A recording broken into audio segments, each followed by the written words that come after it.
Qizlar davom etamiz. Yana bir tovarimiz qora suvga chiqib ketadi. Bu yerda ikkita qizimizning tovari bor, qizlar. Xo'p, bir qizimiz tovari 4 ta shunaqa qorg'a tuvak. Ikkita to'qishoqli geran qizil rangidan. Nima? Zeleni 20 ming so'mlik, 24 shox daraxtgul. Bittasi mana bunaqa palma, bittasi monstra qizlar. Bu monstra просто paketi yirtilib boshqa paketga solingan. Xo'p, monstra. Xo'p, globus tuvak ikkita 15 ming so'mlik va yana 18 shoxli ikkita bunaqa yagitgachadan 2 dona.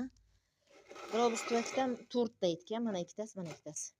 Xo'p, bu bir qizimizniki bo'lsa, sheriginiki 2 3 4 ta. Mana 4 ta ramashka betgacha oq, sariq, rozli, qizil. Keyin ikkita gips tuvak 12 minglik va kashbu. Stolni vaza, uzr qizlar. Stolni vaza terilmagan holatda jo'nataman. O'zi terib oladi bu qizimizni. Chunki menga ham terilmagan holatda kelgan, terishga vaqt yo'q qizlar. Bo'ldi. Pochtamiz tayyor.